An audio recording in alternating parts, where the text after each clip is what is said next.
नमस्कार, मी Rajratna Jondhale. Top news मराठीमध्ये आपलं स्वागत. राज्यातील 29 महानगरपालिकांचे निकाल 16 जानेवारीला जाहीर झाले, तरी सुद्धा राज्यातील अनेक महापालिकांमध्ये अजूनही महापौर पदाबाबत सस्पेन्स आहे. महायुती असो की महाविकास आघाडी, ज्यांनीही सोबतपणे अर्थात आघाडी आणि युत्या करून निवडणुका लढवल्या, तरी सुद्धा निवडणुकीच्या निकालानंतर त्यांच्यामध्ये आघाडी किंवा युती संदर्भामध्ये अगदी वेगळं चित्र पाहायला मिळतंय. ज्या ठाकरे बंधूंनी भारतीय जनता पक्ष आणि त्याचबरोबर शिंदेच्या शिवसेनेच्या विरोधात निवडणुका लढवल्या महाराष्ट्रामध्ये, त्याच ठाकरे बंधूंकडून अर्थात राज ठाकरेंकडून शिवसेना शिंदे गटाला कल्याण डोंबिवलीमध्ये पाठिंबा देण्यात आलाय. तर त्याच अनुषंगानं जोरदार धक्का हा उद्धव ठाकरेंना बसलाय. खर तर कल्याण डोंबिवलीमध्ये सध्या काय सुरू आहे, कशा पद्धतीनं घडामोडी सातत्याने बदलत आहेत, या सगळ्याच गोष्टींवरती चर्चा करण्यासाठी माझ्यासोबत आहे माझा सहकारी संकेत देशपांडे. संकेत, सातत्यानं बघतोय की ज्या ठाकरेंनी अर्थात ठाकरे बंधूंनी भारतीय जनता पक्ष असेल किंवा शिंदेची शिवसेना यांच्या विरोधात पुणे महापालिका असेल, ठाणे महापालिका असेल, कल्याण डोंबिवली महापालिका असेल, त्याचबरोबर मुंबई महापालिका असेल, या सर्वच महापालिकांमध्ये यांच्या विरोधात निवडणुका लढवल्या. परंतु निवडणुकीच्या निकालानंतर आज विशेषतः जे त्यांच्या परखड भूमिकेसाठी ओळखले जातात राज ठाकरे यांच्या मनसेकडून आज एक धक्कादायक निर्णय घेण्यात आलेला आहे. कल्याण डोंबिवलीमध्ये मनसेने थेटपणे शिंदेच्या शिवसेनेला पाठिंबा दिलाय. निश्चित पद्धतीने राजरत्न कालपासून प्रामुख्याने या चर्चा सगळ्या सुरू झालेल्या होत्या, की कल्याण डोंबिवली महानगरपालिकेमध्ये महाराष्ट्र नवनिर्माण सेना ही एकनाथ शिंदेच्या शिवसेनेबरोबर जाईल. आज अगदी सकाळपर्यंत नरेश म्हस्के असतील किंवा सगळे प्रमुख नेते हे सांगताना पाहायला मिळत होते, की मनसेकडनं अधिकृतरित्या कोणता संपर्क झालेला नाही. मात्र महाराष्ट्र नवनिर्माण सेनेचे नेते आणि माजी आमदार कल्याण डोंबिवलीचे राजू पाटील असतील, श्रीकांत शिंदे असतील, या दोघांच्या बैठकीमधला एक फोटो समोर आला आणि या बैठकीनंतर महाराष्ट्र नवनिर्माण सेनेनं एकनाथ शिंदेच्या शिवसेनेला थेटपणे पाठिंबा दिल्याचं पाहायला मिळालं.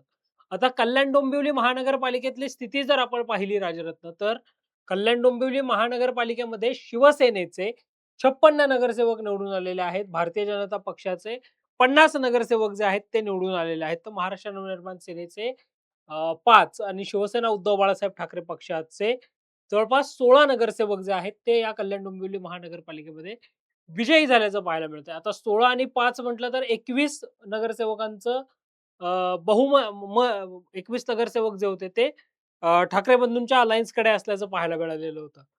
मात्र आता राज ठाकरेंच्या महाराष्ट्र नवनिर्माण सेनेच्या महाराष्ट्र नवनिर्माण सेनेच्या नगरसेवकांनी थेटपणे एकनाथ शिंदेच्या शिवसेनेला आपला पाठिंबा दिल्याचं पाहायला मिळतंय आणि त्यामुळे आता एकनाथ शिंदेच्या शिवसेनेची बार्गेनिंग पॉवर जी आहे, ती कल्याण डोंबिवली महानगरपालिकेमध्ये वाढल्याचं पाहायला मिळतंय आणि याचा थेट परिणाम भारतीय जनता पक्षाला सत्तेपासून दूर ठेवण्यासाठी होऊ शकतो, असं बोललं जातंय. मात्र या निर्णयाचे राज्याच्या राजकीय वर्तुळामध्ये अनेक पडसाद जे आहेत ते उमटताना पाहायला मिळतात. अगदी शिवसेना उद्धव बाळासाहेब ठाकरे पक्षाचे जे खासदार आहेत संजय राऊत यांनी थेटपणे शिवसेना शिंदे गट म्हणजे एम-आय-एम आहे, अशा आशयाची प्रतिक्रिया जी आहे ती दिल्याचं पाहायला मिळतंय. त्यामुळे ठाकरे बंधूंच्या युतीमध्ये सुद्धा मिठाचा खडा या निमित्ताने पडल्याचं चित्र जे आहे ते पाहायला मिळतंय. संकेत, एका बाजूला हे ठाकरे बंधू एकत्र आले, त्यांनी निवडणुका लढवल्या, थेटपणे भारतीय जनता पक्षाच्या कारभारावरती प्रश्नचिन्ह निर्माण केलं. राज ठाकरेंनी ज्या पद्धतीनं शिवतीर्थावरती भाषण केलेलं होतं, एक प्रेझेंटेशन दिलेलं होतं, त्या प्रेझेंटेशनमध्ये त्यांनी थेटपणे अदानी समूह जो आहे त्याचा बिझनेसचा विस्तार कसा संपूर्ण भारतभर होतो आहे, 2000 विशेषतः 2014च्या नंतर कशा पद्धतीनं झपाट्यानं अदानी जे समूह आहे तो कशा पद्धतीने उद्योगामध्ये अधिकाधिक प्रगती करतोय, अशा पद्धतीचं राज ठाकरे यांनी त्यांच्या भाषणामधून शिवतीर्थावरील संबंध जनतेला सांगितलेलं होतं. आणि त्यानंतर कुठेतरी हे ठाकरे बंधू एकत्र आलेत असं वाटत होतं, मनाने एकत्र आलेत असं वाटत होतं. कारण ज्या अर्थात शिवसेना भवनाची जी जागा होती, शिवसेना भवनाचा जो वॉर्ड होता, त्या वॉर्डाची जागा जी शिवसेनेने यापूर्वी जिंकलेली होती, ती सुद्धा जागा कुठतरी उद्धव ठाकरे आणि मनसेला दिलेली होती. अशा वेळी हे सगळे भाऊ दोन्ही भाऊ जे आहेत ते मनाने एकत्र आलेले आहेत. कार्यकर्त्यांमध्ये सुद्धा योग्य पद्धतीचा समन्वय आहे. दोन्ही कार्यकर्ते मनाने सुद्धा एकत्र आलेले आहेत, अशी सगळी चर्चा होती. आणि अचानक अशा पद्धतीचा कल्याण डोंबिवलीमध्ये निर्णय होतोय. याचे पडसाद संबंध राज्यभरामध्ये मनसे असेल किंवा शिवसेना ठाकरे गट यांच्या युतीवरती पडू शकतो का? निश्चित पद्धतीने राजरत्न असं म्हणता येऊ शकतं, की ठाकरे बंधूंच्या या युतीचा फटका हा राज्यातल्या उर्वरित ठिकाणी बसू शकतो का? तर याचं उत्तर अर्थातच हो असं आहे. प्रामुख्याने जर आपण पाहिलं तर आता या सगळ्या वक्तव्यामुळं शिवसेना उद्धव बाळासाहेब ठाकरे पक्ष मात्र या युतीमुळं चांगलाच संतप्त झाल्याचं पाहायला मिळतंय. संजय राऊतांचं विधान, की त्यांनी थेट महाराष्ट्राने या सगळ्या एकनाथ शिंदेच्या शिवसेनेच्या पक्षाची तुलना थेटपणे एम-आय-एमशी करणं असेल किंवा या निमित्तानं महाराष्ट्र नवनिर्माण सेनेच्या स्थानिक नेतृत्वा विषयी केलेले या सगळ्यामध्ये त्यांनी केलेली टीका असेल.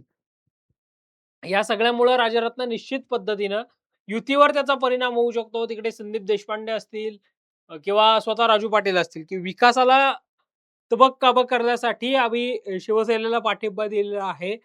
जर आपण सत्तेसोबत राहिलो तरच आपली विकासात्मक कामं होतील, अशी प्रतिक्रिया त्यांनी दिल्याचं पाहायला मिळतंय. या सगळ्याचा परिणाम राज्याच्या राजकारणावर कितपत पडेल हे माहीत नाही राजरत्नावर. तर मुंबईमध्ये मात्र निश्चितपणे या युतीचा फायदा जो आहे तो किंवा या सगळ्या युतीचा इकडे मनसेने शिवसेनेला पाठिंबा दिल्याचा फायदा हा मुंबई महानगरपालिकेमध्ये मात्र निश्चितपणे बसू शकतो अशी आजची स्थिती आहे.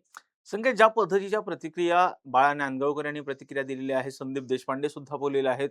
माजी आमदार जे आहेत त्या ठिकाणचे राजू पाटील. राजू पाटील हे सुद्धा जे आहे त्या संदर्भामध्ये बोललेले आहेत. त्यांनी सांगितलेलं आहे, की विरोधी मध्ये बसून आमची काय कामं होणार आहेत. त्यामुळे आम्ही सत्तेमध्ये किंवा शिंदेंना पाठिंबा देणं योग्य समजलं आणि त्याचबरोबर बाळा नांदगावकर असतील किंवा संदीप देशपांडे यांनी असं सांगितलेलं आहे, की हा निर्णय स्थानिक पातळीवरती झालेला आहे. स्थानिक नेत्यांना कशा पद्धतीनं निर्णय घ्यायचा, कार्यकर्त्यांना विचारात घेऊन हे सगळे अधिकार जे आहेत ते स्थानिक पातळीवरती दिलेले आहेत. अशा पद्धतीची भूमिका संदीप देशपांडे असतील किंवा बाळा नांदगावकर यांनी जी आहे ती मांडलेली आहे. परंतु या बाबतीमध्ये ज्यावेळेस संजय राऊत यांना विचारण्यात आलं तेव्हा संजय राऊत अत्यंत उद्विग्न झाल्याचं पाहायला मिळालेलं होतं. त्यांनी थेटपणे राज ठाकरे यांच्याशी माझं बोलणं सुद्धा झालेलं आहे. राज ठाकरे असा जो निर्णय झालेला आहे कल्याण डोंबिवलीमध्ये त्या निर्णयाशी सहमत नाहीयेत. अशा पद्धतीची भूमिका जी आहे ती संजय राऊत यांनी मांडलेली होती. खरं तर एका बाजूला आपण पाहतोय की ज्या शिंदेंनी शिवसेनेत मोठी फूट पाडलेली होती, त्या फुटीच्या विरोधात ठाकरे अर्थात उद्धव ठाकरे यांनी सातत्याने जी भूमिका घेतलेली होती, आता त्यांच्याशी त्यांचेच बंधू असणारे राज ठाकरे यांनी जवळीक साधलेली आहे. एका बाजूला संख्या ज्या पद्धतीची सिच्युएशन जर पाहिलं तर 2019 मध्ये राज्याच्या राजकारणामध्ये झालेली होती. विधानसभेच्या निवडणुका ह्या भारतीय जनता पक्ष आणि शिवसेनेने एकत्रितपणे लढवलेल्या होत्या. त्यानंतर उद्धव ठाकरे यांनी ज्या पद्धतीची भूमिका घेतलेली होती, स्वतःचं बार्गेनिंग पॉवर ओळखून, अगदी तशाच पद्धतीची साम्य असणारी भूमिका कल्याण डोंबिवली महापालिकामध्ये कुठेतरी आता मनसेकडून घेण्यात आलेली आहे. निश्चित राजरत्न या सगळ्यामध्ये तू जसं 2019चं उदाहरण दिलं, की 2019 मध्ये लोकसभेला युती झालेली होती भाजप आणि शिवसेनेची. विधानसभेलाही आम्ही ती युती पुढे कंटिन्यू करू असं त्यावेळी सांगण्यात आलं होतं आणि त्यावेळी ती युती जाहीर देखील झाली होती. मात्र युती जाहीर झाल्यानंतर युती झाली, निवडणुका झाल्या. निवडणुकांमध्ये भाजपचे 105 आणि शिवसेनेचे 53 आमदार जे आहेत ते निवडून आले. 56 आमदार निवडून आले. मात्र हे आमदार निवडून आल्यानंतर शिवसेनेकडून 2.5 वर्षाच्या मुख्यमंत्री पदाचा दावा जो आहे तो करण्यात आला आणि यामुळं ती युती तुटल्याचं पाहायला मिळालं. शिवसेना थेट विकास आघाडीमध्ये गेल्याचं चित्र जे आहे ते पाहायला मिळालं आणि उद्धव ठाकरे हे मुख्यमंत्री झाल्याचं पाहायला मिळालं. पुढे 2.5 वर्षानंतर एकनाथ शिंदे यांनी बंड केलं. एकनाथ शिंदेच्या भाषेमध्ये एकनाथ शिंदेंनी उठाव केला आणि या उठावानंतर, या बंडानंतर उद्धव ठाकरेंचं ते महाविकास आघाडीचं सरकार जे आहे, ते कोसळल्याचं चित्र जे आहे ते पाहायला मिळालं आणि एकनाथ शिंदे हे राज्याचे मुख्यमंत्री झाल्याचं चित्र जे आहे ते पाहायला मिळालं. आता राजरत्न कल्याण डोंबिवली महानगरपालिकेमध्ये जरी ही स्थानिक लेव्हलची निवडणूक होती, कार्यकर्त्यांची निवडणूक होती, तर स्थानिक कार्यकर्ते निर्णय घेतात. हे सगळं जरी असलं तरी कल्याण डोंबिवलीच का राजरत्न? हे राजकारण जेव्हा आपण समजून घेतो तेव्हा कल्याण डोंबिवली हा भारतीय जनता पक्षाचे प्रदेशाध्यक्ष रवींद्र चव्हाण यांचा बालेकिल्ला आहे आणि या बालेकिल्ल्यामध्ये जर भाजपला आपण शह दिला, तर राज्यात उर्वरित ठिकाणी मग ठाणे, मीरा भाईंदर, कल्याण किंवा मुंबई, पुणे, ठाणे, वसई विरार, पालघर या महानगरपालिकांमध्ये प्रमुख महानगरपालिका आहेत. त्या मेट्रोपोल्युशन महानगरपालिका आहेत. अगदी नाशिक महानगरपालिका सुद्धा. तर या ठिकाणी या सगळ्याचा फायदा आपल्याला होऊ शकतो, असं शिंदेच्या शिवसेनेनं ओळखल्याचं पाहायला मिळतंय आणि त्यातूनच आज ही युती जी आहे ती झाल्याचं पाहायला मिळतंय. या युतीचे पडसाद राज्याच्या राजकारणामध्ये प्रामुख्याने उमटताना पाहायला मिळतात. राजरत्न अ, भाजपचे जे प्रवक्ते आहेत, मुख्य प्रवक्ते केशव उपाध्ये त्यांनी एक ट्विट केलंय. ज्या ट्विटमध्ये पत्त्यांचा बंगला सुद्धा याहून जास्त दिवस टिकतो, असं म्हणत त्यांनी एक प्रकारे ठाकरे बंधूंच्या युतीवर अप्रत्यक्षरित्या निशाणा साधल्याचं चित्र जे आहे ते पाहायला मिळतंय. संकेत, जसं तू सांगितलं केशव उपाध्याय जे की भारतीय जनता पक्षाचे मुख्य प्रवक्ते आहेत. पत्त्यांचा बंगला सुद्धा अधिक काळ टिकतो. परंतु त्याआधीच हे ठाकरे बंधूंची युती तुटल्याचं एकंदरीत त्यांनी सूचवात केलेलं आहे. परंतु एक बाब जर पाहिली संकेत, असं काय घडतंय? म्हणजे अर्थात कल्याण डोंबिवली असेल किंवा उल्हासनगर. कल्याण डोंबिवली मधली काय राजकीय समीकरणं कशा पद्धतीची होती? जर पाहिलं तर शिवसेना असेल आणि भारतीय जनता पक्षाने वेगवेगळ्या पद्धतीने निवडणुका लढवल्या. दोघंही अर्थात 51-56 अशा पद्धतीची रेंज आहे आणि दोघांनाही बहुमत हे मिळालेलं नाही. अशा वेळी कोणता पक्ष जवळ जाऊ शकतो, तर मनसेला आपण जवळ घेऊ शकतो. त्याचबरोबर ठाकरेंच्या शिवसेनेचे काही आपण नगरसेवक जे आहेत, ते फोडू शकतो. अर्थात 4 नगरसेवक जे आहेत, ते अद्यापही नॉट रिचेबल आहेत ठाकरेंच्या शिवसेनेचे कल्याण डोंबिवलीमध्ये. काय वाटतं संकेत, एका बाजूला राज्यामध्ये शिंदे सत्तेत आहेत, उपमुख्यमंत्री आहेत. अशा वेळी भारतीय जनता पक्षाच्या प्रदेशाध्यक्षाला थेटपणे त्यांच्याच जे होम ग्राउंड आहे, त्या ठिकाणीच शह देणं, हे याचे परिणाम किती दीर्घकालीन या अर्थात भारतीय जनता पक्ष आणि शिंदेच्या शिवसेना या युतीवरती होऊ शकतात. कारण त्याला एक दुसरी एक किनार आहे. कारण उल्हासनगरमध्ये जरी पाहिलं संकेत, उल्हासनगरमध्ये वंचितच्या पाठिंब्यावरती शिंदेची शिवसेना सत्तेमध्ये येते. कसं बघतोयस हे भोवतालचा जो मुंबईचा जो भाग आहे, त्या ठिकाणी राजकारण सातत्याने बदलतंय आणि कुठेतरी भारतीय जनता पक्षाला कुठेतरी खाली खेचण्याचा प्रयत्न शिंदेच करतायत. राजारत्न मुंबईच्या महापौर पदावरून सस्पेन्स ज्यावेळी सुरू होता, त्यावेळी काही प्रमुख वृत्तसंस्थांनी सूत्रांच्या हवाल्याने केलेली बातमी अशी होती, की दिल्लीतनं आदेश आलाय फडणवीसांना, भाजपच्या नेत्यांचा, की भाजपचा महापौरच मुंबई महानगरपालिकेमध्ये बसेल आणि एकनाथ शिंदेच्या नाराजी वगैरे या सगळ्यावर एकनाथ शिंदेंनी असं काही करू नये. असं भाजपच्या शीर्षस्थ नेत्यांनी दिलेली माहिती आहे, अशी बातमी काही प्रमुख वृत्तसंस्थांनी सूत्रांच्या हवाल्याने केलेली होती.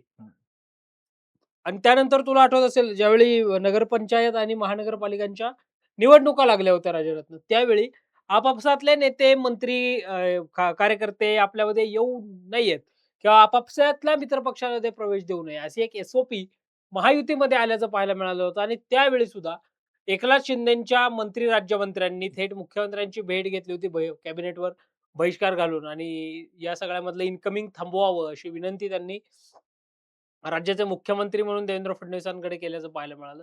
तशी काहीची स्थिती ही आता होऊ शकते. तिकडे प्रवीण दरेकर अजूनही आशावादी आहेत. प्रवीण दरेकर म्हणतायत, भाजपला धक्का वगैरे असं काही म्हणता येणार नाही. आमची महायुती एक होती, एक आहे आणि एक राहील. राणा भीमदेवी थाटामध्ये महायुती तुटलेली नाही, हे सांगताना भाजपचे नेते जे आहेत ते सांगताना पाहायला मिळत आहेत. त्यामुळे येत्या काळात राजनातलं हे पाहणं महत्वाचं आहे, की 50 नगरसेवकांचं बहुमत असणारी भारतीय जनता पार्टी ही प्रदेशाध्यक्ष रवींद्र चव्हाणांच्या बालेकिल्ल्यातच विरोधी पक्षात बसते, की सत्तेची गोड फळं चाखते, हे पाहण्यासाठी मात्र काही दिवसांची वाट पाहावी लागणार आहे. संकेत, एका बाजूला शिंदे जे आहेत थेटपणे भारतीय जनता पक्षाची लढताना पाहायला मिळत आहेत. कल्याण डोंबिवली असेल, उल्हासनगर असेल. तर दुसऱ्या बाजूला एक बघतोय संकेत, आपण मुंबई महापालिकेच्या महापौर पदावरून सस्पेन्स अजूनही कायम आहे. ठाकरे बंधूंनी एकत्र येत निवडणुका लढवल्या, शिंदेची शिवसेना असेल किंवा भारतीय जनता पक्षाच्या विरोधात निवडणुका लढवल्या. तिथली जर स्थिती पाहिली संकेत, तर तिथं सुद्धा किंगमेकरच्या भूमिकेमध्ये सध्या शिंदेची शिवसेना आहे.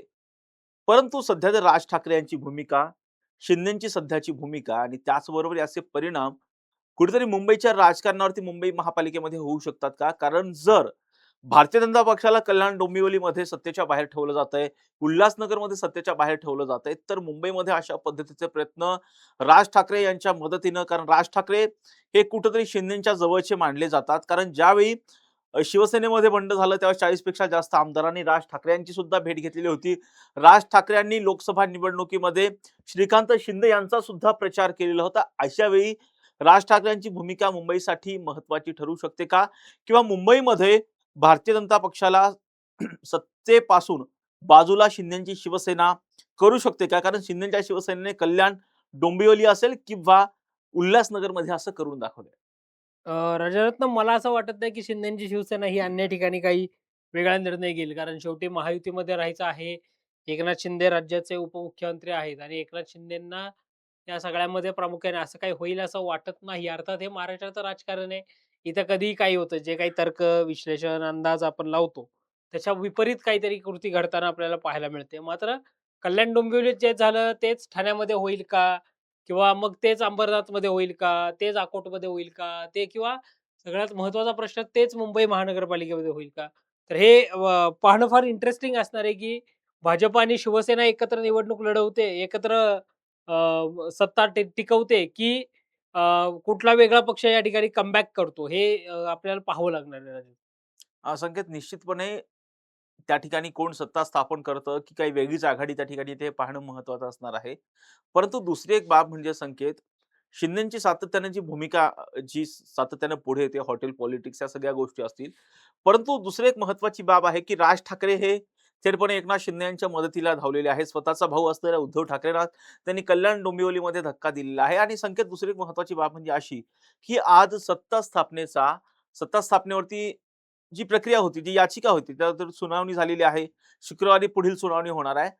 आणि त्याच अनुषंगानं जर भविष्यामध्ये असं झालं, की थेटपणे धनुष्यबाण असेल किंवा शिवसेना पक्षाचं नाव उद्धव ठाकरे यांच्याकडे गेल्याच्या नंतर ज्या पद्धतीनं राजकीय गोष्टी घडणार आहेत, ज्या सगळे मॅटर्स तयार होणार आहेत, राजकीय घडामोडी ज्या होणार आहेत, त्या बाबतीमध्ये उद्धव ठाकरे जे आहेत, ते सकारात्मक असावेत किंवा जर पाहिलं तर राज ठाकरे हे ज्या पद्धतीने शिंदेच्या जवळचे आहेत आणि एक त्यांनी भावनिक साथ घातलेली आहे, ती म्हणजे कुठेतरी अ, बाळासाहेब ठाकरे यांचं जन्मशताब्दी वर्ष आहे आणि त्यामुळे कुठेतरी मुंबई पालिकेवरती शिवसेनेचाच महापौर बसावा अशी जी भूमिका मांडण्यात आलेली आहे. त्यामुळे कुठेतरी वेगळ्या पद्धतीचं चित्र होऊ शकतं असं वाटतंय. राजारत्न या मुळात वक्तव्यामध्ये एकनाथ शिंदे यांनी कुठेतरी प्रेशर पॉलिटिक्सला भावनिक किनार दिल्याचं पाहायला मिळालं. जसं की बाळासाहेब ठाकरे यांचं हे जन्मशताब्दी वर्ष आहे आणि त्यामुळं मुंबईत शिवसेनेचा महापौर व्हावा अशी अनेकांची इच्छा आहे, असं एकनाथ शिंदेंनी वक्तव्य जे आहे ते केल्याचं पाहायला मिळालं. तिकडे उद्धव ठाकरे यांनी "असे देवाच्या मना तर आमचा महापौर होईल" वगैरे असं म्हटल्याचं पाहायला मिळालं. निश्चितपणे महापौर पदाच्या अनुषंगाने एक ट्विस्ट जो आहे तो या सगळ्यामध्ये येताना पाहायला मिळणार आहे. तुझ्या सुनावणीचा उल्लेख केलास. जी सुनावणी 23 तारखेला होईल असं बोललं जात होतं. मात्र ज्येष्ठ कायदेतज्ञ असीम सरोदे यांनी असं म्हटलंय, की 23 तारीख ही कोणीतरी फिरवलेली तारीख होती. 23 तारखेला काही ती सुनावणी होईल असं वाटत नाही. पुढचा 4 आठवड्यांचा वेळ जो आहे तो दिला जाईल. त्यामुळं शिवसेना कोणाची, राष्ट्रवादी कोणाची, धनुष्यबाण कोणाचा, घड्याळ कोणाचं या प्रश्नाच्या उत्तरासाठी मात्र आपल्याला आणखी काही दिवसांची वाट पाहावी लागू शकते. मात्र या सगळ्या युतीमुळं राज्यातल्या अनेक ठिकाणी मात्र धक्का बसेल. कदाचित तो ठाकरे बंधूंना सुद्धा असू शकतो किंवा विरोधी पक्षांनाही असू शकतो. मात्र धक्का बसेल अशी आत्ताचीच तरी स्थिती आहे. भविष्यात पाहूयात या सगळ्या युतीचा काय फायदा होतो आणि ही युती 5 वर्ष पूर्ण टिकते की मधनंच काही वेगळा निर्णय होतो.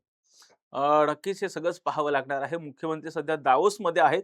परंतु मुख्यमंत्री दावोसमध्ये असतानाच भारतीय जनता पक्षाला धक्क्यामागे धक्के शिंदे देताना पाहायला मिळतात. उल्हासनगर असेल, कल्याण डोंबिवलीमध्ये असेल, थेटपणे कल्याण डोंबिवलीमध्ये मनसे सोबत जात त्यांनी सत्ता स्थापन करण्याचा प्रयत्न शिंदेच्या शिवसेनेने सुरू केले आहे. तर दुसऱ्या बाजूला उल्हासनगरमध्ये वंचित बहुजन आघाडीला सोबत घेत शिंदे सत्तेमध्ये येत आहेत. या सगळ्याच गोष्टी आपण पाहतोय आणि याच शिंदेकडून जे की राज्यामध्ये सत्तेत आहेत, उपमुख्यमंत्री आहेत, त्याच एकनाथ शिंदेकडून भारतीय जनता पक्षाला कुठेतरी कटशह दिला जातो. हे सगळंच आता पाहणं महत्त्वाचं असणार आहे. भविष्यामध्ये काय होतं, या सगळ्याच गोष्टी आपण पाहणार आहोत आणि त्याचे प्रत्येक अपडेट आम्ही टॉप न्यूज मराठीच्या माध्यमातून आपल्यापर्यंत देणारच आहोत. यासाठीच पाहत राहा टॉप न्यूज मराठी. आपला महाराष्ट्र, आपली बातमी.